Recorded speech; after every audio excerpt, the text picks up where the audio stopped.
무리에게서 스스로 나뉘는 자는 자기 소욕을 따르는 자라 온갖 참 지혜를 배척하느니라.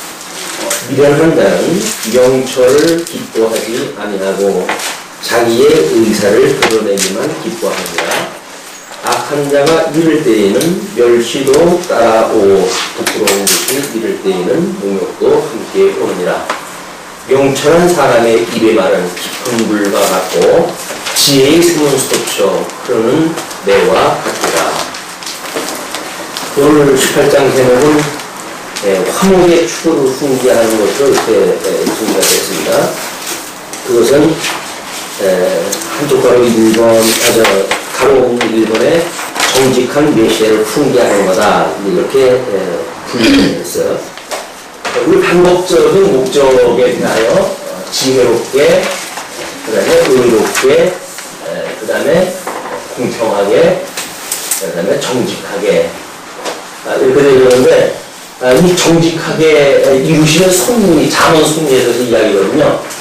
이 정직은 우리가 예수님께서 오셔가지고 당신께서 하시는 사역은 이제 하나님의 의와 하나님의 나라를 증거하시는 이런 걸 통해서 구약에 언약되어진 그리스도인 것을 증거하셨는데, 이렇게 하시는 일, 이 하시는 일이 하나님의 그 언약대로 이루시는 정직한 사역에 의해서 예수님이 그리스도로 증거하셨다.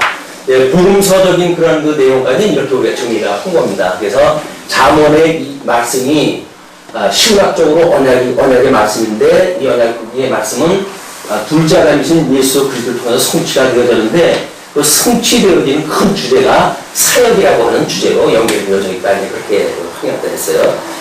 그 중에 이제 우리가 화목의 추구를 훈계했다. 그 중에 18장 1절부터 4절까지가 참 지혜에 대해서 훈계하는 내용이거든요. 그러니까 끊임없이 하나님의 사역은 이제 모세오경에서 언약하신 대로 우리가 창건, 숙명국가가 창건되어지고 분국되어지고 요수되어지고 회복되어지고, 이것이 예수 그리스도에 대한 통치적인 언약이라고 그렇게 이야기를 했습니다. 역사적인 섭리 속에서는 예수님을 통해 가지고 마찬가지로 성육신을 하시고, 그 다음에 고난을, 이제 우리 공생애를 통해서 고난을 받으시고 십자가에 못 박아 죽으시고 그리고 부활하셨다.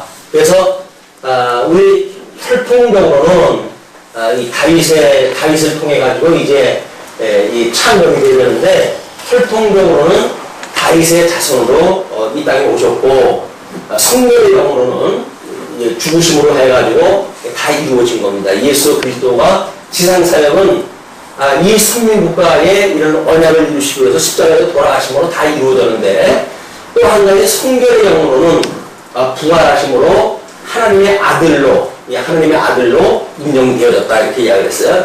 그래서 육신적으로는, 혈통적으로는 다윗의 자손으로 오셔가지고 십자가에 못 박아 죽으셔서 그리스도인 걸 증거하셨고, 성결의 영으로는 부활해서 하나님의 아들이심을 증거했다. 그래서 예수가 그리스도인 걸 증거되어진 거죠. 그러면 예를 들어서 우리가 지금 복음서를 통해 가지고 내가 예수라면 어떻게 살겠다라고 이야기하는 것은 한마디로 죽으시는 사건으로 다 성취가 되어진 건데, 우리가 또 그걸 따라서 뭘 하자는 이야기니까 예수님의 복음을 오해한 거죠. 우리는 그걸 따라서 하는 게 아닙니다. 예수님은 성경대로 죽으셨다고 하는 믿는 거예요. 그리고 우리의 모든 죄를 대신해서 돌아가셨다. 대속의 중과 되신 그리스도를 우리가 믿는 거지. 우리가 예수님이 참 4대 성령으로 이 땅에 오셨으니까 이분을 따라서 착하게 살자, 이런 것이 아니다.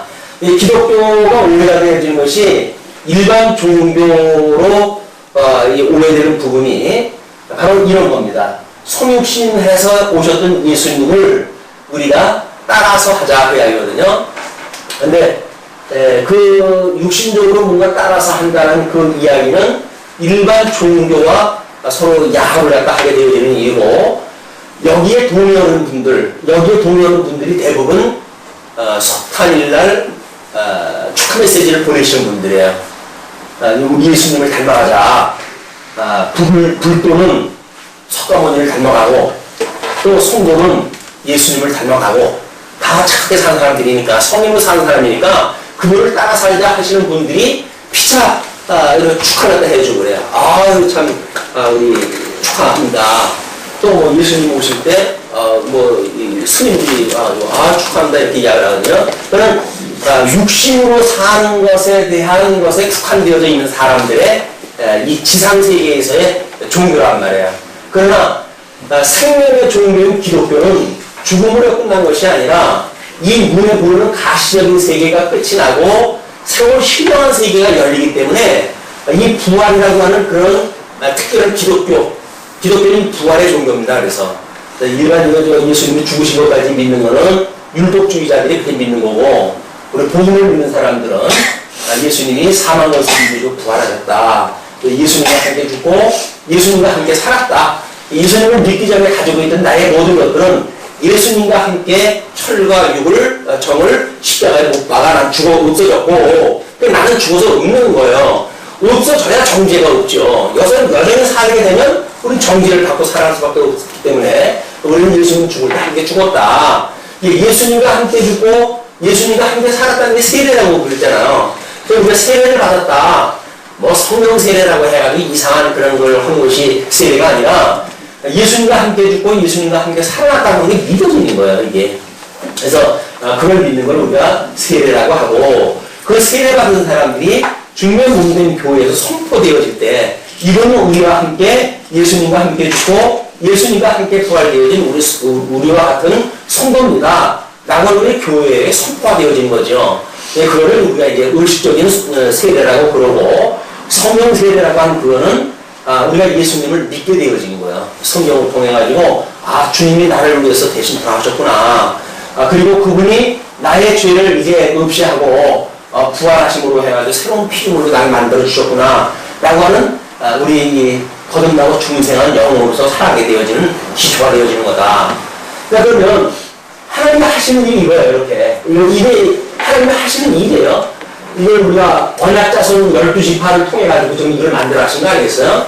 그래서 12지파를 통해가지고 선민국가를 세우셨는데 이 선민국가라고 하는 것은 언약자손이죠. 이게 언약자손에 의해서 만들어진 나라입니다. 그 언약자손은 우리가 예수 그리스도를 언약자손이라고 그러는 겁니다. 그래서 이어서 언약자손에 대한 거를 단수로 쓴다고 표현을 했잖아요. 구약성경에서 왜 언약자손을 분명히 12지파로 해서 다수인데도 불구하고 단수로 쓰는가? 그 이야기는 예수 그리스도를 예표한 원형적인 손이기 때문에 그랬다. 우리 예수님은 이제 이 선민국가로 또 하늘의 언약자손으로 이 땅에 오신 분이고 언약자손으로 오셨던 것을 당신의 이 사역을 통해서 증거를 한 거예요. 나는 하나님의 의를 위해서 죽으셨고 부활하셨고 하나님의 의를 위하여 중요한 몸된 교회의 기초를 세우셨고 성령을 보내주시고 그래서 이 교회로 하여금 중요한 몸된 교회를 견인하신다. 끝까지 견인해 가신다. 이것이 신약성경의 논리라고 이렇게 이야기를 했습니다. 그러면 이제 이 사역을 해가는 일 중에 우리 이 전체가 사역이지만 지금 이거를 어떤 구체적인 제목으로 이 성격상 구분하다 해보게 되면 나름대로 여기에도 의미가 있다고 그러지 않았어요?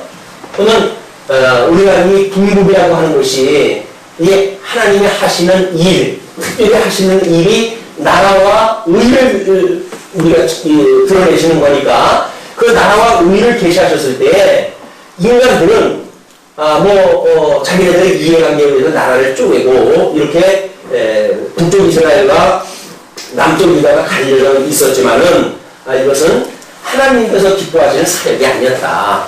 불의한 인간들이 만들어간 사역이었다. 이거 우리가 이제 깨달을 수가 있습니다. 그래서 예수 그리스도 안에서 우리가 왜 화평을 말하고 화목을 말하는가? 그 이야기는 나뉘어질 수밖에 없기 때문에 그런 겁니다.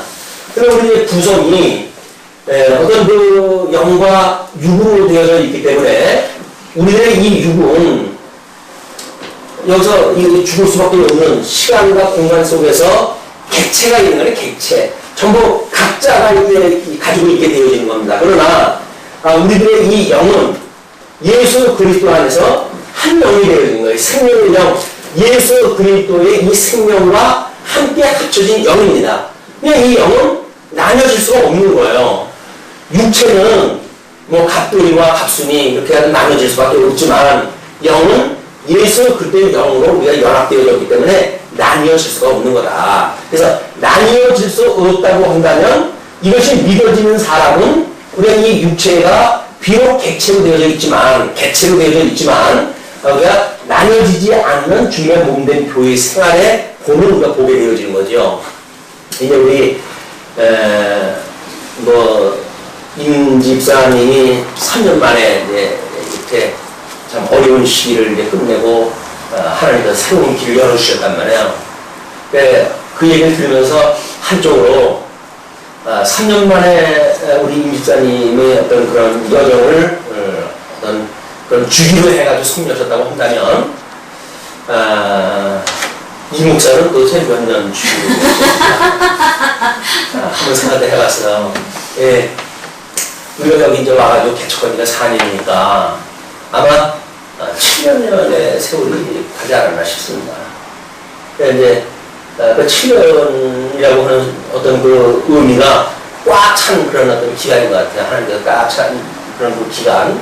그러면서 이제 성도님들이 스스로 너무 어떤 그 하나님의 은혜의 섭리라든지 이런 것들이 직접 눈으로 이렇게 보이고 서로 살펴지는 것처럼 고백을 하시는 걸 보면서 이것이 과거에 우리 참 아름다운 그런 교회 생활을 갖다 했을 때 어떤 그런 모습들 그래서 많지 않은 그런 그 성도들이지만 나름대로 성경 공부에 열심을 갖다 했고 또 만나면 즐거워하고 기뻐했고 그런 그 때가 정점으로 해가지고 너무 이제 잘 됐잖아요. 그래가지고 나름대로 장로님도 2분씩이나 세우고 안주집사 4분 세우고 또 권사님 먼저 세우는 권사님과 더불어서 2분을 마저 세우고 해가지고 조직적으로 해가지고는 막강한 어떤 그런 그 체제를 이루어가는 것처럼 보였어요.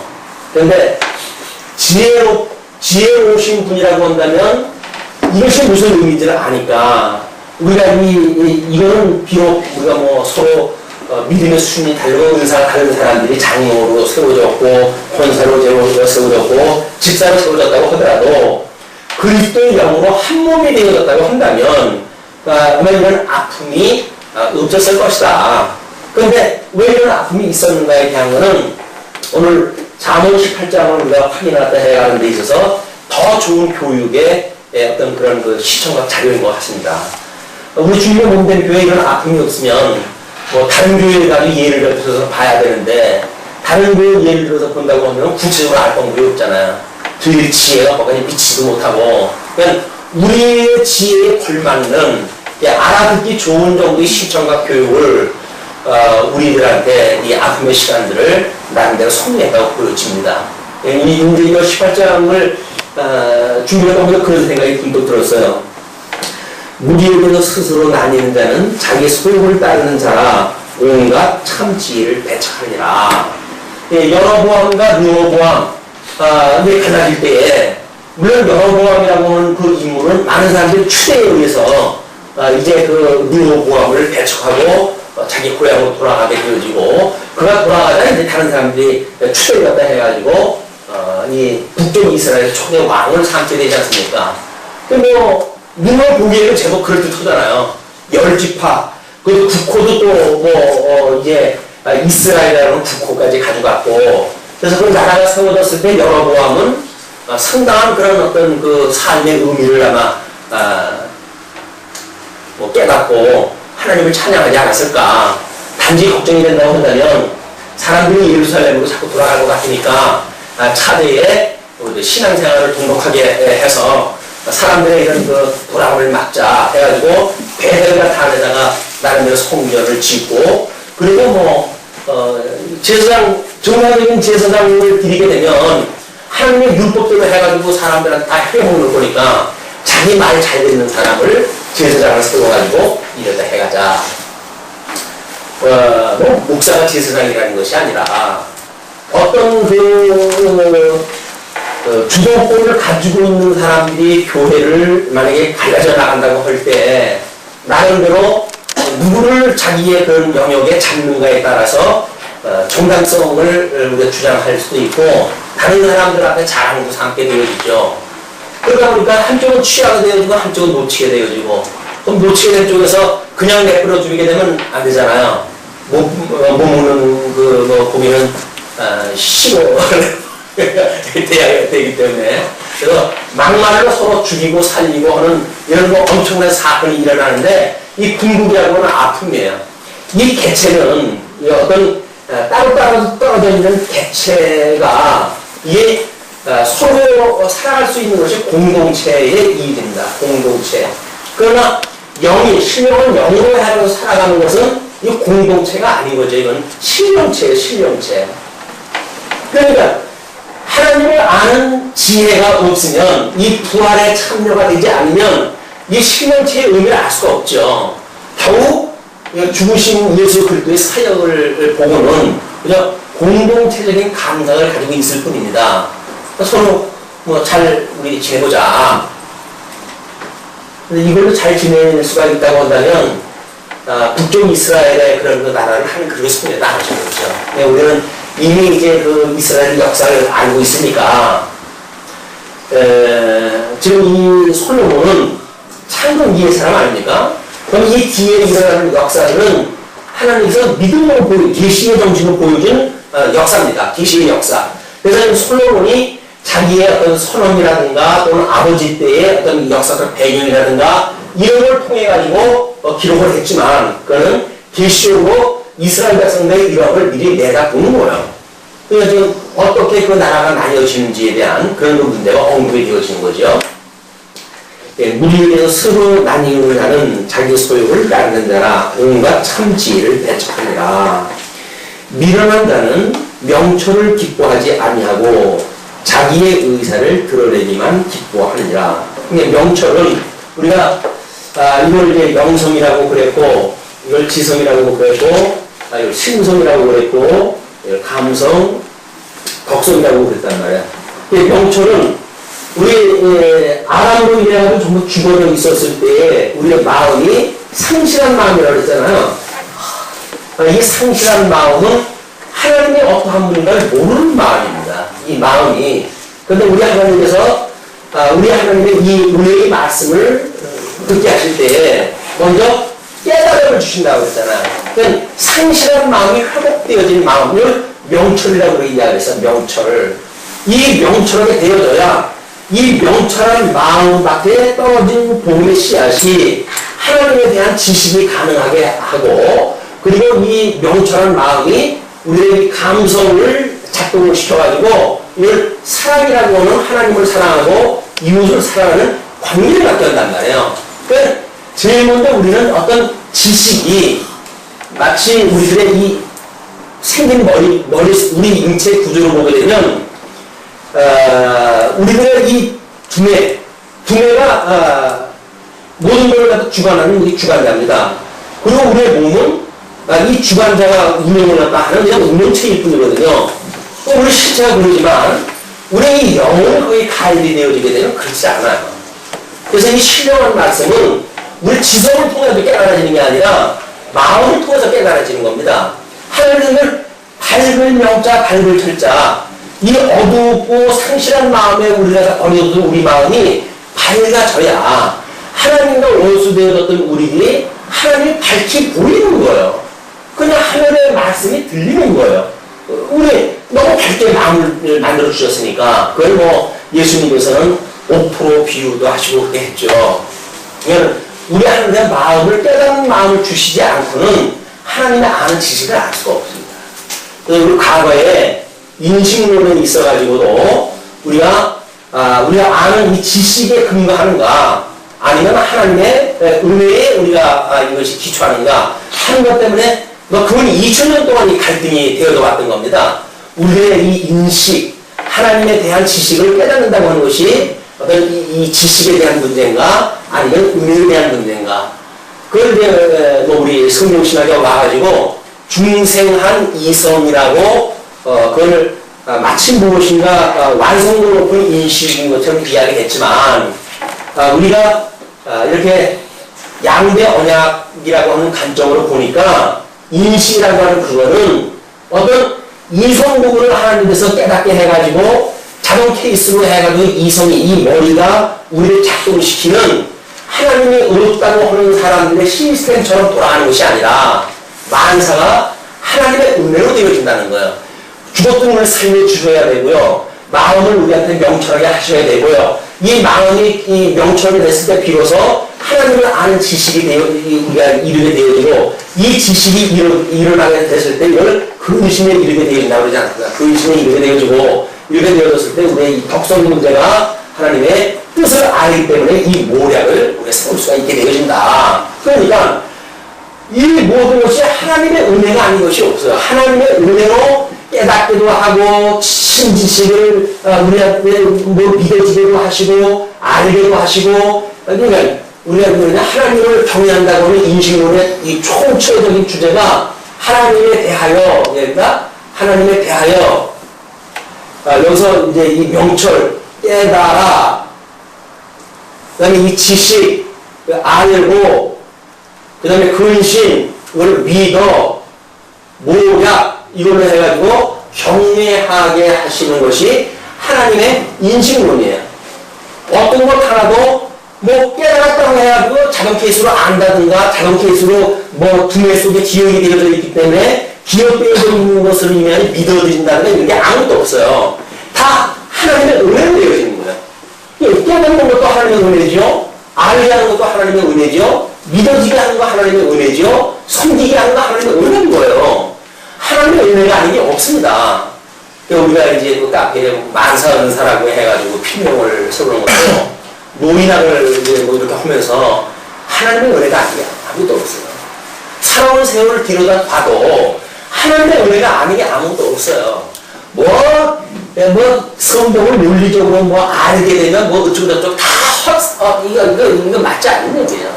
논리적으로 성경을 안다고 해가지고 성경 어떤 생명의 말씀이 영향력이 있는 거지 논리적으로 해가지고 되어져 있기 때문에 우리가 깨닫게 되어진다? 아니, 그거는 철학적인 말인데요. 아닙니다. 하나님의 말씀은 우리의 마음으로 깨닫게 하시는 거예요.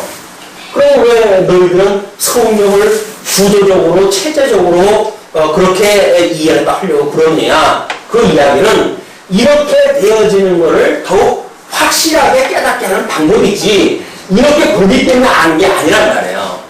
자칫 잘못하게 되면 성경 공부가 마치 교회의 모든 것처럼 이야기를 해버리게 되잖아요. 우리 교회는 그거를 그렇지 않다고 이야기를 합니다. 왜냐하면 성경 공부는 하나님을 깨닫는 도구이지 방법이지 이 성경 공부가 목적이 아닌 거예요. 성경 공부가 목적이라고 하니까 교회를 학교라고 그러는 겁니다. 학교에서는 하나님 배우는 것이 아니 성경 배우는 거지. 우리 교회 아니에요? 교회는 성경을 통해서 계시되어 있는 성경을 통해서 하나님의 어떠한 분인가를 깨달아 알고 섬기도록 우리가 훈련되어진 분이 교회지. 여기서 뭐 논리적으로 설명하는 대학 강의실에서 설명되어진 것처럼 성경 내용 풀어가지고 설명하는 그런 학교하고 근본적으로 다른 거예요. 이걸 놓치게 되면 우리는 마치 교회라고 하는 것이 어떤 성경을 공부하는 기능의 장으로 전락돼버리고 맙니다. 거기에는 성도의 교제의 소중함도 없고요. 성도가 기쁜 일을 당했는데 진리 안에서 함께 기부할 일도 없고요. 왜? 성경을 알면 됐지 뭐 그게 뭔 상관이 있어요. 성경을 알게 되면 뭐 어쩌고저쩌고 이렇게 이야기하잖아요. 성경을 알게 되면 왜 그렇게 살아가지 않느냐? 살아갈 수밖에 없다 이렇게 이야기를 하죠. 성경만 알면 그렇게 살아간다는 이야기는 성경을 아는 이 문제가 그냥 이 전체적인 걸 깨닫고 성경을 아는 것이 우리의 마음으로 깨달아지는 거로군요. 이것이 없이 성경을 안다는 그 개념은 우리들이 이 개념으로 아는 것하고 전혀 다릅니다.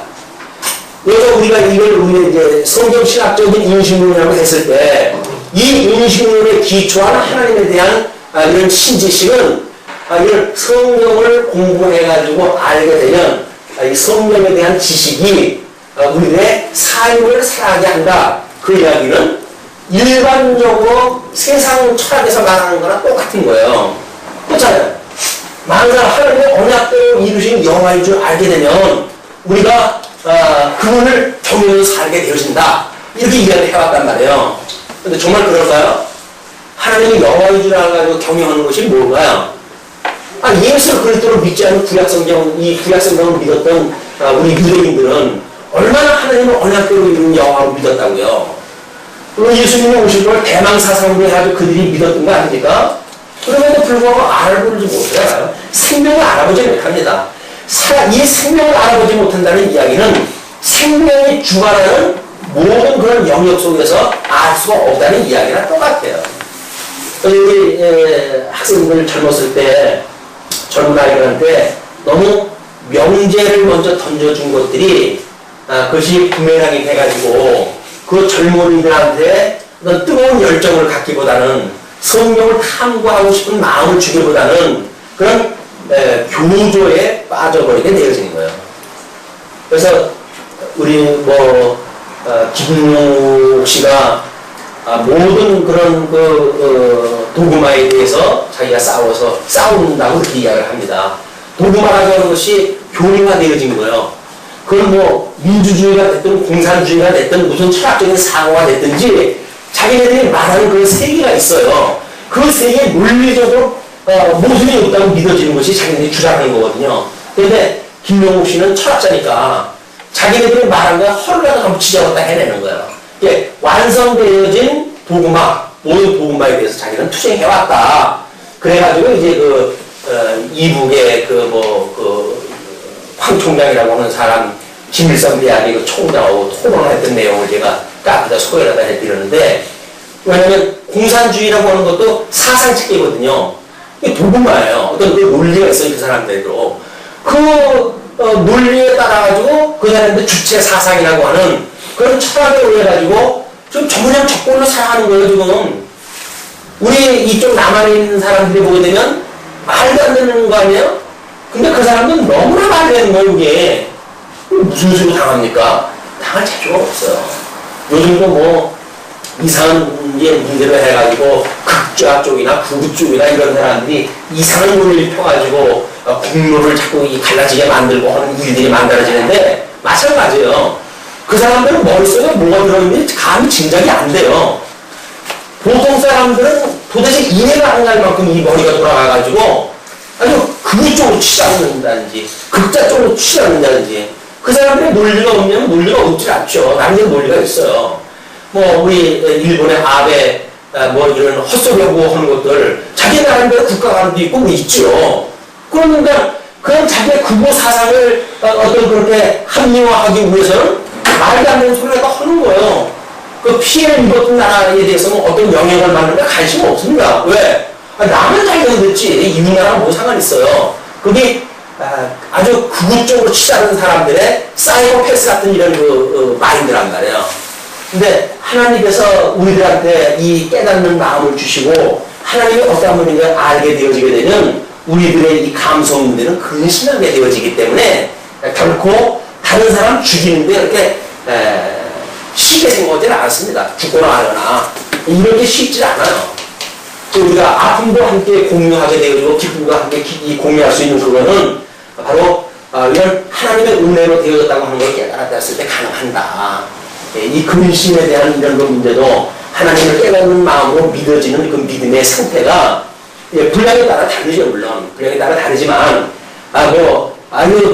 지야 죽든지 말든지 나하고 상관 있어 라고 하는 이 개체적인 아이디어, 이 마인드가 아니라 기호도 그리스도의 영과 합해진 이런 그 마음으로 가지고 있는 영적 활동이다. 이렇게 보시면 신앙생활이 얼마나 따뜻하고 얼마나 생명력이 있는 이런 것인지를 모르죠. 이런 걸 모르게 되면 그다음에 이제 막합한 거예요. 교조, 어떤 논리만 나오게 되어지니까 자기의 목적을 달성하기 위해서는 쪼개고 쫓아내고 붙이고 하는 일들이 만들어지는 겁니다. 그러나 주님의 몸된 그런 곳이 아니에요.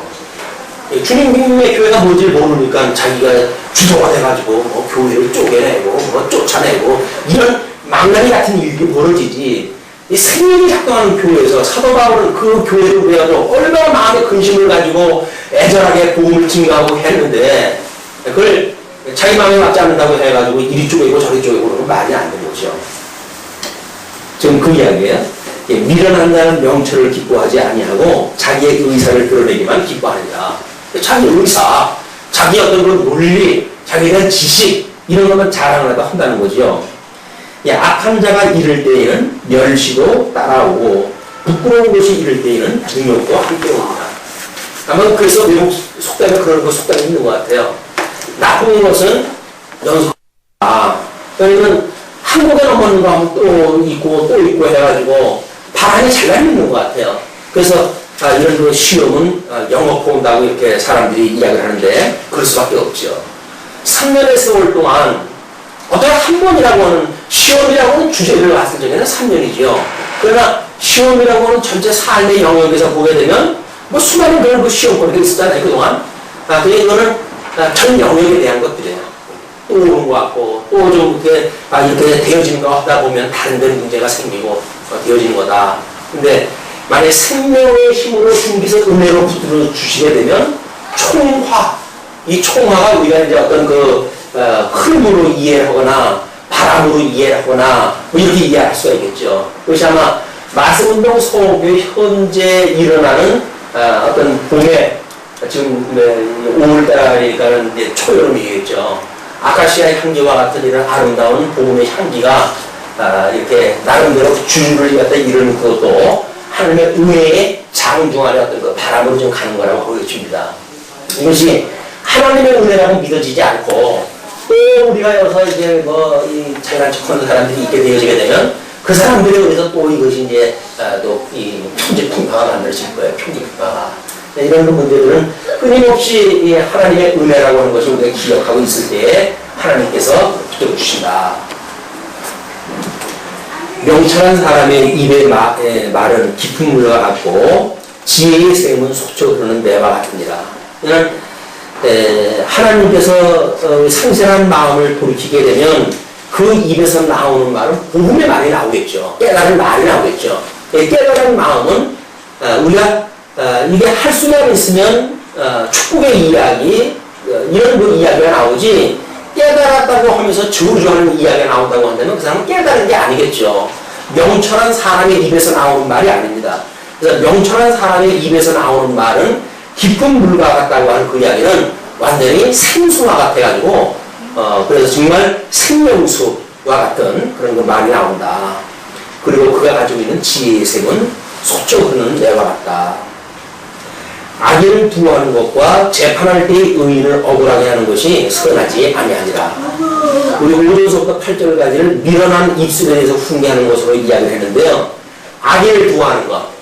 우리 하나님 앞에 뭐 여기 많은 이제 그 하나님이 역사 승리를 해갈 때 수많은 사람들이 의견을 개진하고 그렇습니다. 이 의견을 개진하고 그럴 때 뭐 힘 있는 자 편에 서가지고 어떤 거드는 사람들이 있겠죠. 예. 그러니 악인의 편에 서가지고 하는 자들이에요. 그러니까 뭐 지금 여러보암 쪽에 그 많은 사람들이 붙어가지고 그를 왕으로 추대했다든지 그럼 전부가 해당되어지는 건데 그렇게 되어질 때 이제 그 이해거나 아니면 의인을 억울하게 하는 것. 그래서 뭐 다윗이 애매한 고난을 받는다든지 이런 것도 마찬가지죠. 선하지 않다. 미련한 자의 입술은 다툼을 일으키고 미련한 자의 입술, 미련한 자는 뭐예요 결국? 이 상실한 마음을 그냥 가지고 있는 사람이죠.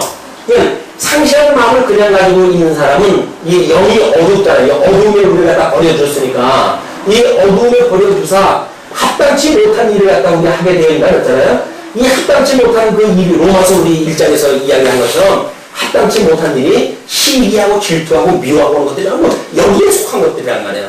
그러니까 교회에서 분란이 있는 걸 보게 되면 이 대체를 중요하게 여기는 사람들이에요. 어떤 이념, 뭐 그리고 줄 이런 것들을 이야기하는 사람들. 누구 줄에 서야 되느냐 이렇게 이야기를 한다는데 교회 줄이었어요. 예수 그리스도의 이 생명의 줄에 묶여져 있는 사람들인데 뭔 교회에서 줄을 서가지고 어떤 장로편에 줄을 서는가 목사편이나 장로편이냐 이래가지고들 이 중에 몸된 교회를 만약에 생각한다고 한다면 그분은 이 상실한 마음에서 그렇게 돌아섰다고 보여지지 않는 사람이에요. 어두운 마음을 그냥 가지고 있고 미련한 자의 입술이기 때문에 다툼을 일으키죠. 다툼이라고 하는 건 왜 일어나죠? 상대적 갈등이에요. 상대적 갈등. 갑론을박, 끊임없이 이제 이 객체로 만들어지는 네가 잘났니 내가 잘났니 이렇게 하면서 나타나는 것이 미련한 자의 입술은 다툼을 일으키고 그 입은 매를 자청하니라. 갈등이 일어나니까 갈등에 의해 가지고 만약에 이런 시비가 벌어졌어요. 시비가 벌어졌는데 시비에서 이긴다고 해가지고 그 사람이 마음이 편할까요? 시비에서 이겼어요. 마음이 편할까요? 아 내가 맞췄지. 그냥 힘이 날까요? 안 그래요. 돌아서게 되면 에이씨 이미 내가 그래가지고 그 뭐 만약에 나이가 어리다든가 자기 조건이 뭐 맞지 않는다든가 그런 사람하고 막 싸워가지고 이긴다고 한다면 만약에 어른이 뭐 초등학교 5학년짜리 4학년짜리하고 문제를 그렇게 해가지고 이겼어요. 까먹고 있어요. 이렇게 한다고 움직이는 거 아닙니까? 근데 그걸 만약에 이겼다고 보시다. 그러면 야 입맛이 되게 쓴 거예요 이게. 도대체 내가 그냥 그걸 그냥 웃고 말지 괜히 그 코를 이겨가지고 해가지고 내가 이렇게 했나 싶을 거 아니겠습니까? 이 극단적인 예를 드니까 우리가 초등학교 아이를 예를 들었지만 믿음으로 봐도 마찬가지인 거예요. 믿음 봤을 때. 그래서 그 논쟁에서 이겨도 코가 빠지고 지면 지면 또 우리 승질나지. 우리 지금 못 견디잖아요. 그래서 이 김승곤 선생이 길드는 사람은 지금 못 견디는 거예요. 저도 고통이고 이겨도 고통인 거야. 그게 매를 버는 거예요. 일단 싸움은 일단 매를 버는 겁니다. 이겨도 매고 져도 매인 거예요. 미련한 자의 입은 그의 멸망이 되고 그 입술은 그의 영혼의 그물이 됩니다. 결국 미련한 자는 어차피 뭐 하나님께서 버린 자니까 거기서 뭐 입에서 나오는 것이 뭐 오죽한 게 나오겠어요. 개처가 아니라 나온 거지. 그의 멸망이 되고 전부 거짓말. 선지자들이 여기서 메시아를 통해서 하나님의 의를 이루어하시는데 이 메시아의 삼직이 뭐 선지직, 왕직, 제사직 아닙니까? 그러면 이 세 가지 직임을 가지고 있는 모든 자들이 정말 하나님의 말씀을 정직하게 소개하는가?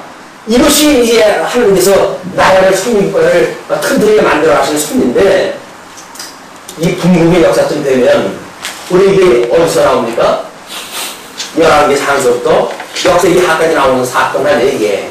그걸 보게 되면 중국대에다가 맨날 여러보암의 길을 갔더라, 누구의 길을 갔더라 해가지고 망조들린 이야기만 나와요. 망조들린 이야기. 왜 그럴까요?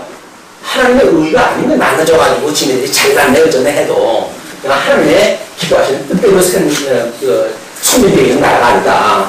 그래서 결국 그 영혼의 그물이 되어지고 입은 멸망이 된다.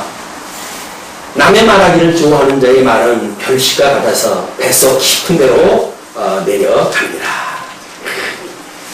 왜 뭐 남의 말하는 재미가 없으면 세상 무슨 일로 삽니까? 죽어도 다른 사람 씹는 힘으로 우리가 살아가는데 그렇잖아요? 어떤 작가가 그렇게 이야기했거든요. 사람은 그래도 다른 사람 뒷담화하는 그 맛으로 살아간다. 맞아요. 왜? 이 생명의 이야기를 또 하면서 살아갈 사람들은 딱 있으니까 어두운 문화 속에서 나가자마자 사는데 매달려서 살아야 되는데 다른 사람 쉽지 않고 내가 왜 잘났다고 주장할 수가 있어요. 그러니까 할 수만 있으면 씹어야 돼. 씹고 까뭉개고 그러면 자기가 그 사람보다 위로 올라간 것 같잖아요. 올라간 것 같은데 사실은 돌아서서 보게 되면 에이씨 그 뒷맛이 이건 개운치가 않은 거예요. 그걸 또 밀어나는 우리 개는 토합을 또 먹잖아요. 거기다가 놓고 뭐 1시간만 지나도 또 그런 똑같은 사건이 만들어지게 되면 또 그냥 뭐같이 되면준다 그래요. 개대같이 되면준다. 남의 말하기를 좋아하는 자의 말은 별시가 같아가지고 얼마나 좋습니까? 그냥 없는 사람 씹는 거는 너무 좋은 거예요 이게. 그래가지고 이게 표현이 너무 재미나게 했는데 별시가 간식. 우리 간식을 안 먹어도 남을 씹는 재미가 있어요. 참 무섭습니다. 이게 저주예요 저주. 그것도 뱃속 깊은 데로 내려간대요. 자기의 일을 게을리하는 자는 해가는 자의 형제니라. 그래서 뭐 하나님은 다 하시는데 그렇게 해가지고 설렁설렁 이렇게 하는 그것도 결국은 미련한 자들이 갖는 특징입니다. 하나님이 하신다고 하는 걸 하게 하시지 하나님이 인간을 제껴놓고 하시는 게 아니잖아요. 여호와의 이름은 견고한 망대라. 여호와의 이름은 견고한 망대. 의인은 그리로 달려가서 안전함을 얻으리라. 그것이 예수 그리스도를 특별히 향하는 성도들의 기쁨인 거예요. 이걸 끊임없이 바라고 우리 예수의 이름으로 이제 이런 경외하는 삶을 살게 되어지는 거 아니에요? 그럼 예수의 이름으로 이 온전케 하시는 예수를 바라보고 우리 살아간단 말이에요. 우리가 하는 것이 아니라 온전케 하시는 이 예수 그리스도, 하나님은 언약궤로 줬던 예수 그리스도, 또 이 언약궤로 이루시는 예수 그리스도, 이분이 만사를 이루어 하신 거기 때문에 우리는 끊임없이 온전케 하시는 이분을 바라보고 살아가야 되겠죠. 이것이 지금 잠언서의 그 이야기예요. 우리 구약성경 이쪽에서는 하나님의 의를 인용하는 메시아죠. 이분들을 바라보고 살아가는 이름입니다. 그게 망대에 앞에서 이름을 견고한 망대라. 의인은 그리로 달려가서 안전함을 얻느니라. 또 반대로 재미나게 부자의 재물은 그의 견고한 성이라. 그러니까 미련한 자의 특징인 거예요. 이제 세상에 돈만 통해가지고 그걸 견고한 성으로 삼는 사람, 그는 높은 성벽같이 여긴다. 그게 지금 자본주의에 만연되어 있는 어두운 문화입니다. 자본주의의 그 문화. 마치 돈만 있으면 안 되는 게 없다고 보여지는 거예요. 사실 그렇지 않습니까? 돈 가지고 안 되는 게 뭐가 있어요? 그래서 어떻게 돈 많은 재벌들은 폐암으로 죽게 하시는 걸로 보아가지고는 다른 암은 미리 좀 알게 되면 좀 되어지는데 폐암은 이게 급작스럽게 만들어놔도 잘 안 된대요. 이게 돈 가지고도 폐암을 고칠 수가 없대. 그래서 아마 이것이 하나님께서 보여주시는 그런 돈 가지고 안 되는 걸 보여주시는 일이 아닌가 그런 걸 생각을 해봅니다. 예. 높은 성벽같이 여겨가지고 참 사실 그런 것 같아요. 이게. 그런 것 같아요. 아무리 봐도 그런 것 같아요. 29만 원밖에 못 빼는 분이 몇천만 원을 세금을 갖다 안 내가지고 또 서울시에서 이렇게 들어갔더라고요. 아니 그만큼 돈 많은데 그리고 전직 대통령인데 자기네 집에 세금이라고 그러면 세금 좀 내지. 그걸 안 내가지고 그거 좀 뭘 그 성벽을 쌓는다고 그래가지고 그 망신을 떨고 사는지 도저히 이해가 안 돼요. 이해가 안 되는 게 당연한 것 같죠? 왜? 왜 빛에 산다고 그런 사람이 어둠에 그걸 잘하고 사는 사람은 그걸 어떻게 알겠어요? 이 진정이 안 돼요. 어떤 그 신법은 그렇게 살아갈 수가 있을까? 도저히 진정이 안 돼요. 사람의 마음의 교만은 멸망의 선봉이요 경솔은 종기의 앞자리입니다. 이 교만이라고 하는 것은 한마디로 하나님을 없이 여기는 겁니다. 하나님을 없이 여기는, 하나님이 없다 하는 자들의 특징이 교만한 거예요. 그러니까 하나님의 이름 자리에 자기 이름을 올려놓으려고 그러죠. 자기 이름을 하나님 자리에 두고 싶어가지고 하는 것이 타락한 인간의 본성이기 때문에 끊임없이 그 인간이 가지고 있는 멸망의 선봉, 교만은 멸망의 선봉이 되어진다. 그래서 이 교만 떠는 사람 보게 되면 저 사람은 곧 멸망하겠구나 진단해도 틀림없습니다. 교만 떠는 사람을 보게 되면 저 사람은 원래 알아서 문제가 생기니까 말 틀릴 리 없어요. 왜? 여기서 교만 떨었던 왕들이 많은 것들 우리가 봤잖아요. 그러면 이런 거에 의해서 중간에 논된 교회도 하나님 그렇게 순리하다 해하실 거라고요. 여기서 교만한 그런 어떤 그리스도의 종으로서의 삶이 아니라 성도들 중에서 교만을 떨고 하는 자들을 하나님께 그냥 두시진 않겠죠. 근데 하나님께서 분별하기 어렵게 만드시려고 2단, 3단 이렇게 하는 사람들, 수많은 사람들이 모이고 수많은 재산들이 모이고 또 어떤 사람은 헬리콥터에 떨어졌는데도 안 죽잖아요. 근데 자기가 하나님이라고 그런데도 불구하고 재림 예수라고 그런데도 불구하고 하나님은 죽이질 않으니까 그럼 교만이 패망의 선봉이 되는데 왜 그 사람은 그러냐? 우리 패망이 요거 육적인 패망에 갇혀져 있게 되면 정말 안 죽네? 그럼 하나님 말씀 안 맞는 거는 이렇게 볼 수밖에 없는 거예요. 이걸 봐야죠. 하나님께서 사랑하는 자인데 예수 그리스도 자기가 재림 예수라고 하는데도 불구하고 하나님께서 그에게 깨달음을 주지 않고 잘 되게 한다고 한다면 그건 저주받은 자예요. 화인받은 자, 화인받은 자. 그건 돌이킬 수가 없어요. 그리고 이 표방이 되어진 건데 신령한 눈이 없으니까 육체적으로 해가지고 그 사람은 헬리콥터에 떨어졌는데 안 죽었어요. 그래서 그 사람은 패망의 선봉이 되는 말이 무색해지잖아. 그런데 망한 사람이기 때문에 안 죽는 겁니다. 하나님 정말 복 있는 사람이면 죽여야 돼요, 거기서. 그럼 강제로 천국으로 데려가셔야죠. 근데 우리는 유대의 어떤 갖춰져 있는 생각을 가지고 보게 되면 이단만큼 잘 되는 사람이 어디 있어요, 교회가. 교회 지금 뭐 대형교회로 잘 나가는 사람들 보면 이단성이 있는 사람들인데. 우리 보는 눈이 육적인 눈에 갇히게 되면 그렇게 볼 수밖에 없다. 네, 사연을 듣기 전에 대답하는 자는 미련하여 욕을 당합니다. 이제 조급하다 그 얘기죠. 판단을 미리 하고 사람의 심령은 그 병을 능히 이기려니와 심령이 상하면 그것을 누가 일으키겠냐. 이 영적인 이런 심령에 대한 부분과 육이라고 하는 이 부분에 대한 대비예요. 지금 대비.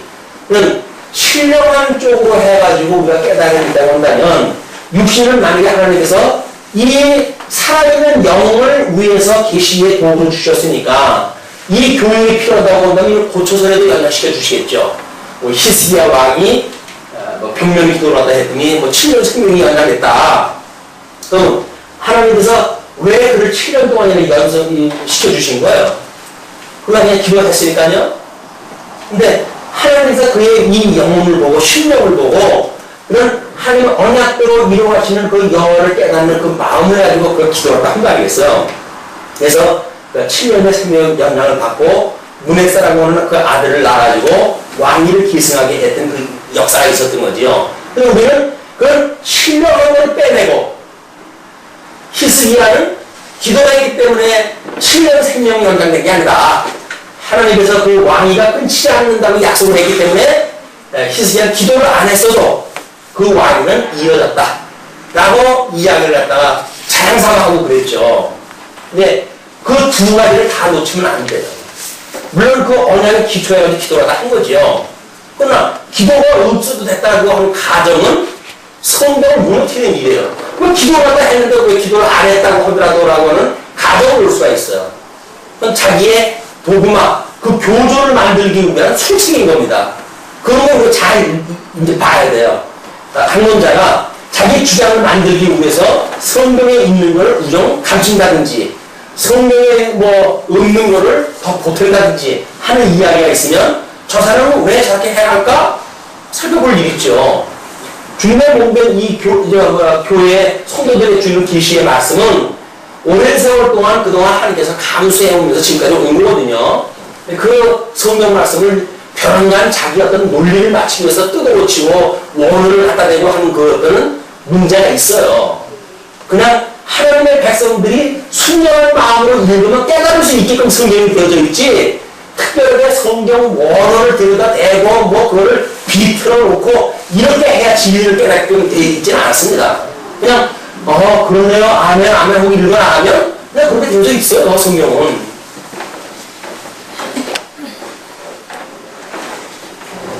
예, 명철한 자의 마음은 지식을 얻고 지혜로운 자의 귀는 지식을 구하느니라. 지혜로운 자의 귀라고 하는 것은 할례받은 자의 그 귀를 이야기합니다. 할례받은 귀 그런 것들은 끊임없이 지식을 구해요. 우리는 가끔 뭘 알고 싶다 이렇게 이야기하잖아요. 근데 정말 알고 싶은 걸까요? 아니 알고 싶은 건데 하다못해 단어가 궁금한 것이 있으면 한자가 궁금한 게 있으면 5편 찾아보고 단어가 궁금한 거 있으면 살림도 찾아볼 거 아니겠어요? 안 찾아보고 궁금하대. 그건 궁금한 거 아니죠. 궁금한 건 안 찾아봐요. 안 궁금하니까 안 찾아보는 거지. 우리 논리적으로 그냥 생각해 볼 수 있는 거 아닙니까? 난 이거 정말 성경 좀 잘 했으면 좋겠어요. 아니, 성경을 잘 알고 싶으면 성경을 읽기는 해야지. 복음도 읽지 않는 사람한테 어떻게 이걸 설명을 해요? 문자적인 해석이 1차 돼야지. 문자적인 해석도 안 하는 사람한테, 뭐, 백날 성경도 하나 읽어보지도 않는 사람한테, 무슨 소리 이걸 다 가르쳐요?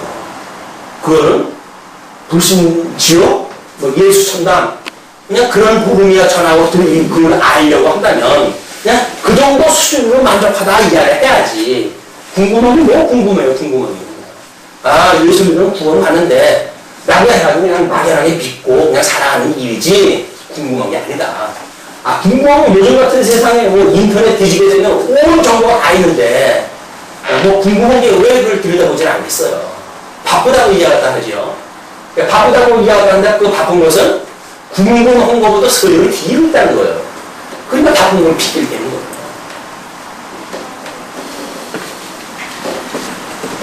선물은 그 사람의 길을 너그럽게 하며 또 존귀한 자의 앞으로 그를 인도하느니라. 또는 선물은 그 사람의 길을 너그럽게 한다고 했어요. 뭐 기름칠한다 그래서 소위 기름칠을 하는 거니까. 그리고 또 존귀한 자의 앞으로 그를 갖다 인도한다고 했잖아요. 그럼 이게 긍정적인 거예요? 부정적인 이야기예요? 긍정적인 이야기입니까? 부정적인 이야기입니까? 존귀한 자가 적그리스도에게 존귀한 자를 갖다 이야기를 하겠지. 설마 이 선물을 주는 걸 가지고 좋은 선물이라고 이야기하고 했어요. 이 밀물 같은 거. 예, 판결을 굳게 하고 하는 일들이기 때문에 그렇습니다. 이 뒤에 이야기가 그랬대잖아요. 송사에 원고의 말이 바른 것 같으나 그 피고가 와서 밝혀내라. 어떤 사람이 그런 이야기를 하더라고요. 원고의 이야기를 들으면 원고의 이야기가 논리가 맞잖아요. 그럼 이제 판결하는 사람이 그러면 피고가 한번 이야기를 해보세요. 그러면 피고가 또 쫙 이야기가 나가는데 피고 이야기도 논리적으로 맞아요. 이 사람 이야기는 이 사람 이야기도 맞고 이 사람 이야기는 이 사람 이야기도 맞아요. 그럼 현재 판사가 어떻게 판단을 보통 하느냐에 대한 이야기가 하더라고요. 어떻게 하냐면 이 이야기 절반, 이 이야기 절반을 묻게 되면 대체로 맞는데요, 그 이야기가. 왜냐면 이 사람은 자기 입장에서만 이야기를 갖다 했을 거고 이 사람은 자기 입장에서만 이야기를 했을 거라고요. 그냥 교집합을 어떻게 찾아내는 거야. 이 원고와 피고의 교집합 부분을 갖다 하게 되면 이게 진실이라는 이야기다. 이거는 자기 편리에 의해서 편향되어진 주장. 이 사람은 자기 주장을 피기 위해서 편향되어진 주장. 이거를 잘 골라내는 것이 판사의 일이라고 이야기를 하네요. 진리의 말씀으로 판별하는 건 이건 아니죠. 이거는 대체적으로 세상에 살아가는 사람들의 이야기입니다. 네, 우리가 어떤 한 사람 말만 듣고 그래? 그 인간 나 그렇게 안 봤는데 우리가 판단을 해버리잖아요. 이 사람 말을 해요. 그래? 나 그렇게 안 들었는데? 그러면 이 사람은 완전히 바보 멍텅구래요. 왜? 이 중심의 진실을 모르고 이쪽에 귀를 기울고 이쪽 얘기만 들었으니까 또 이쪽 귀를 갖다 기울이게 되면 그 얘기가 맞네? 어떤 게 맞는다는 이야기야? 바람 보는 대로 이 사람하고 있을 적에는 이 사람 쪽으로 기울고 이 사람이 있을 적에는 이쪽으로 기울고 이 사람은 이 기초가 없는 사람, 뿌리가 없는 사람, 자기 줏대가 없이 그냥 이렇게 흘러다니는 사람, 바람에 흔들리는.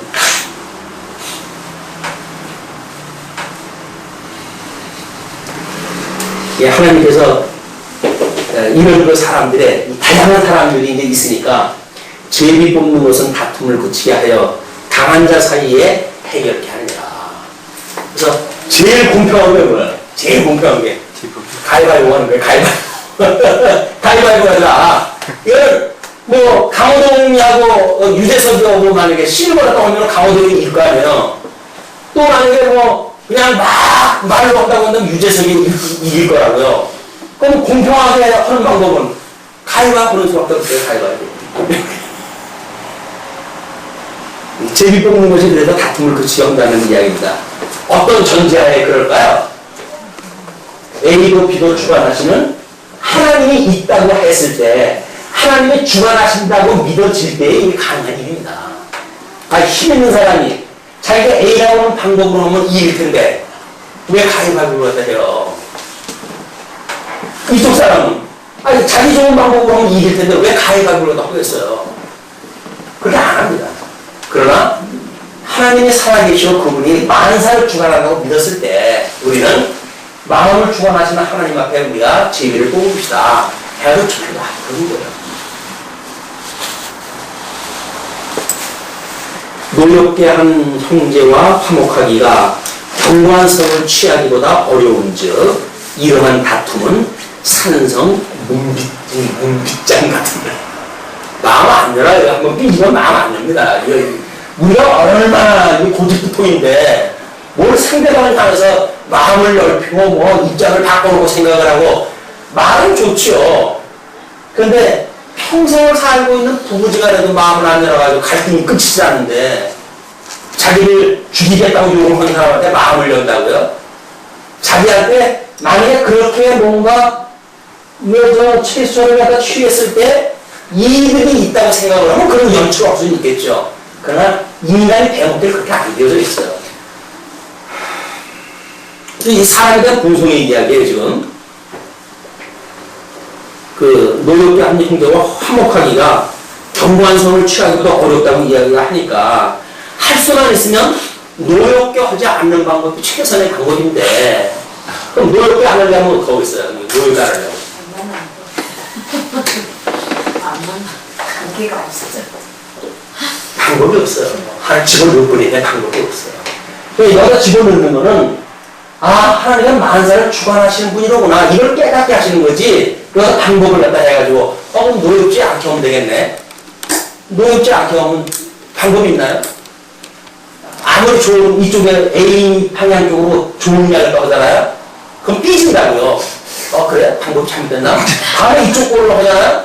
그럼 또 삐져요. 그럼 나보고 어떡하라고? 뭘 어떻게 해? 죽어야지. 방법이 없어요, 이건.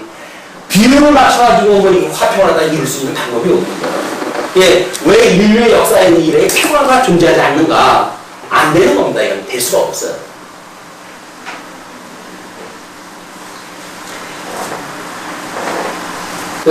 산성 문빗장이 얼마나 강한 건 아시겠죠? 안 열리는 겁니다. 사람은 입에서 나오는 열매로 하여 배가 부르게 되나니 곧 그 입술에서 나는 것으로 하여 만족하게 되니라. 그렇습니까? 들어가는데 배부르는 게 아니라 나오는 걸로 배가 부르다는 게 맞아요? 동의하십니까? 우리가 살아가는 맛은 우리 입에서 나오는 것이 우리 살아가는 맛을 갖다 드러내는 일들 아니야. 그걸 사실 그걸 배부르는 거예요. 먹는 걸 아무거나 새끼 먹으면 되죠. 근데 뭐 냉수를 갖다 딱 먹고 나올 때 이쑤시개로 해가지고 뭐 불고기 먹은 것처럼 탁 잡고 나오겠죠. 그냥 배부른 사람이에요. 냉수 먹고 나왔지만 인간이 얼마나 허상을 추구하는지 모른다. 인간이라는 것이 아주 이 대목을 그렇게 되어 먹었기 때문에 하나님이 없다고 하는 인간들은 어떻게든 자기 이름을 높이려고 그러지. 여기서 하나님 이름 높이고 살아갈 사람이 없습니다. 예, 사람의 입에서 나오는 열매로 하여 배가 부르게 되나니 곧 그 입술에 나는 것으로 하여 만족하게 됩니다. 죽고 사는 것이 혀의 원세에 달렸나니 혀를 쓰기 좋아하는 자는 그 열매를 먹으리라. 그래서 우리 야고보 선생이 경건한 그 삶에 대한 이야기를 갖다 했을 때 혀를 이야기해요. 혀. 예.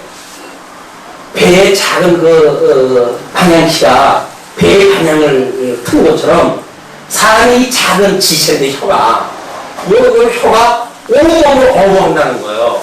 그 이야기는 말로 우리가 신앙 고백을 했을 때 우리의 믿음이 말로 고백을 갖다 하는 그쪽을 향해서 갈 수도 있고 아니면 하나님을 저주하는 쪽에 이 혀가 돌아가 버리게 되면 멸망의 쪽으로 향할 수밖에 없는 겁니다. 그래서 우리가 이 지혜를 깨닫게 되면 할 수만 있으면 축복을 하고 사셔야 돼요. 덕담을 하다 하시고 거기서 돈 생긴다고 해가지고 꿀 뜯고 물어 뜯고 그렇게 살 이유가 뭐가 있겠어요. 근데 어떻게 해요? 생겨먹기를 우리가 그렇게 생겨먹은 걸 나한테 밑보이게 되면 그건 죽는 거야. 나한테 밑보이면. 아내를 얻는 자는 복을 얻고 여호와께 은총을 받는 자라. 느닷없이 안 해. 이게.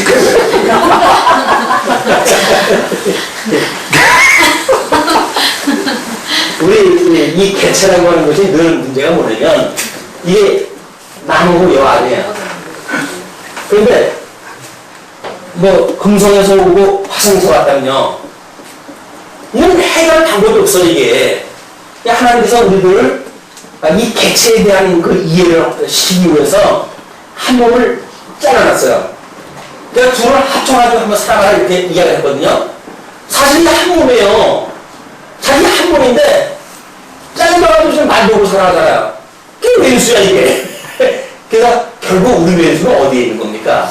내 안에 있는 거예요. 원수는 내 안에 있어요. 내 안에 너 있다. 이거를 깨닫게 해주는 방법이 자기 한 몸 잘라가지고 자기 갈비뼈 빼가지고 이 아내를 만들어놨는데 그 아내로 좀 한 몸 이루고 살아가게 하잖아요.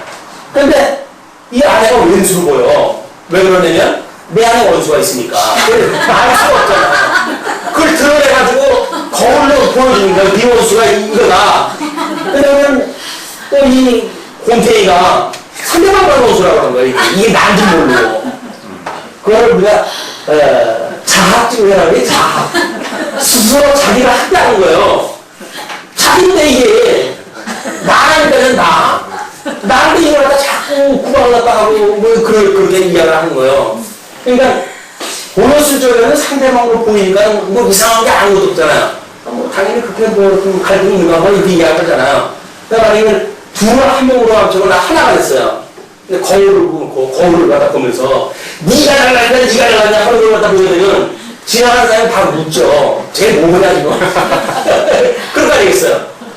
거울을 보면 지워서 손가락질 갖다 해가지고 이런 걸 갖다 해도 싸우면 혼자 뭐 이어폰 들고 다니고 길거리 다니면서 뭐 웃는 사람에 뭐 시주기 좋은 사람에 별 사람 다 있기 때문에 잘 모르겠지만, 그러니까 이 둘은 하나인데 이게 둘로 나눠놓으니까 사람들이 개차라고 하는 것 때문에 이거를 원수로 보여주는 거죠. 예, 그 아내를 얻는 자는 복이 있는 거다. 그냥 한 몸이 되어진 걸 깨닫는 자, 이건 하나님과 우리가 하나가 되어졌다고 하는 걸 깨닫는 일이죠.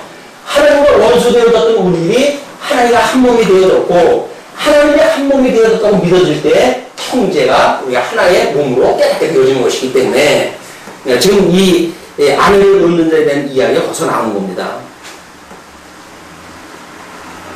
그러면서 가난한 자는 간절한 말로 구하여도 부자는 엄한 말로 대답합니다. 이게 우리 자본주의에서의 어떤 운영에 대한 원칙이에요.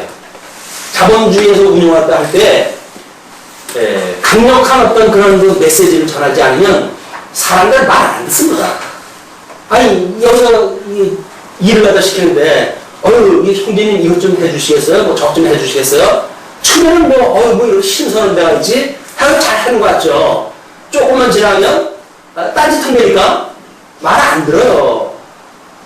그러니까 이 자본주의에서는 강력한 리더십이 필요한 거예요. 말 안 들어? 너 나가. 죽거나 말거나 니네 가족? 굶어? 나가 뭐라 그랬어? 나가. 그렇게 되어지는 거예요. 그냥 죽인다고 하니까 그냥 그 돈에 거기에 무기매여가지고 이름도 두고 저름도 두고 딸려다니는 거거든요. 이게 자본주의 세상이 이게 허상이란 말이에요. 그러나 중매 몸된 교회에서는 우리들이 뭐라 그랬어요? 온유한 심정으로 하는 걸 했잖아요. 그 온유한 마음으로 해도 예수 그리스도가 통치 없는 중매 몸된 교회라고 믿어진다고 한다면 온유한 방법으로 하도 되어지는 거예요. 그것이 하나님이 하신다고 하는 걸 묻는 사람들의 신앙 고백이 온유한 방법으로 하는 거란 말이에요. 뭘 교회에서 뭐 강력한 리더십이 필요하고 무슨 뭐가 필요되는가.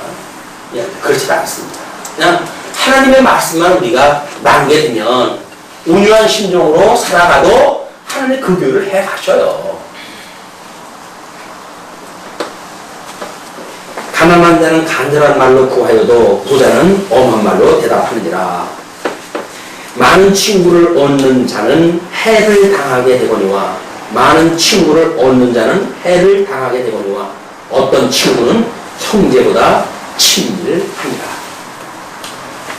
뭐 형제나 친구나 이제 그런 그 어떤 관계겠죠. 여기서 뭐 분봉을 할 적에 르호보암이나 여로보암이라든지 그런 그 관계 또는 자기 아버지 때에서 같이 있었던 뭐 그런 그 노인들의 그런 충고를 듣는 자세 이런 모든 것에 포함되어진 개념일 겁니다. 이런 그 이야기가. 그래서 친구가 많으면 뭐 필요할 때 얼마든지 그 힘이 되잖아요. 그런데 르호보암한테는 젊은 친구들 때문에 막중한 거예요 이게. 노인네들 이야기를 들었어야 되는데 들을 수도 없게끔 내가 하나의 손해를 갖고 있지만은 그러나 젊은 친구들 말 들어가지고 나라가 결단이 나버렸잖아요. 친구들이 많으면 그렇게 돼버린다니까요. 자기의 어떤 하나님을 경외하는 그런 그 일들을 바로 가기보다는 옆에 어떤 이 흔들리는 마음이 더 많아지는 거예요. 그래서 이렇게 어떤 그 교리를 원하게 한다고 해가지고 수많은 사람들이 뭐 이렇게 교류가 많고 그러는 것들은 신령한 세계를 보는 데는 그렇게 도움이 되지 않습니다. 이번에 우리 행사가 끝나고 제가 다녀간 목사님들한테 인사를 그렇게 했어요. 오랫동안 그래도 혼자들 계셨고 그래서 외로운 건데 이렇게 행사를 해가지고 상당히 기뻐들 하셨다고 고맙다고 이야기를 했더니 참 외로운 가운데 세워진 교회가 돼서 그런지 몰라도 좀 단단하게 이렇게 되어지는 걸 느꼈다고 그 인사를 하시는 인사가 있어요. 다른 사람들 많은데 축하받으면서 뭐 수많은 사람들이 와가지고 뭐 하는 그런 그 교회라고 한다면 어떨는지 모르죠. 우리는 뼈저리게 외로움을 느끼는 사람들 아니에요. 오직 예수 그리스도가 아니면 오죽 못 살았으면 노예서도 안 받아줄까. 노예서 서로 오라고 하는 게 노예의 속적인데 노예서도 안 받아줄 거야. 하나님은 철저하게 외롭게 만들어 놓으시려고 아주 작정을 하신 거예요. 그래가지고는 도저히 뭐 어디서 뭐 살아갈 수 없는 그런 거 외로운 가운데 우리 집어넣으시고 오직 중간 날아온다고 찬송하다 하시고 그러는데 중간 모르고 살아가셨는지 좀 모르겠습니다. 중간 바라봅니다. 네. 그래서 외로운 가운데 우리가 주님을 바라보지 우리가 잘 살고 잘 돌아가게 되면 주님 바라보는 것보다는 옆에 사람하고 뭐 호흡 맞추는 게 더 중요하잖아요 이게. 근데 정말 하나님하고 우리가 교제가 돈독하게 되어졌을 때 지체간의 교제가 돈독하게 되어지는 거다. 그러니까 너무 숫자에 많은 거에 연연하고 이렇게 할 필요는 없다고 생각이 듭니다. 그러나 많은 친구를 얻는 자는 해를 당하게 된다고 하는 그런 그 이야기가 뭐 친구가 많다고 해서 그렇다는 이야기는 아니겠죠. 그러나 우리가 참 친구가 되어진다고 한다면 우리 예수 그리스도가 우리의 친구가 되어진다고 그랬어요. 이분과의 어떤 그 친구 관계가 잘 이루어지게 되면 A와 B와의 친구의 관계도 돈독하게 되어질 수밖에 없죠. 세상에서는 이게 삼각구조를 해가지고 갈등 구조가 되는지 모르겠지만 우리 예수 그리스도가 교회의 머리가 되시는 분이라고 한다면 나의 친구가 여러분의 친구가 아니겠어요? 나에게 좋은 친구라고 한다면 여러분에게도 좋은 친구가 되겠죠. 이 좋은 친구와 더불어서 우리가 행복한 교회 생활을 하셨으면 좋겠습니다. 이게 많다고 해가지고 이쪽에 친구가 많다고 해가지고 좋은 것만 아니죠. 이분하고 관계가 돈독하게 되어졌을 때 상대적인 관계에 이런 친구 관계도 유익하게 되어집니다. 오늘 여기까지 기도하시겠습니다.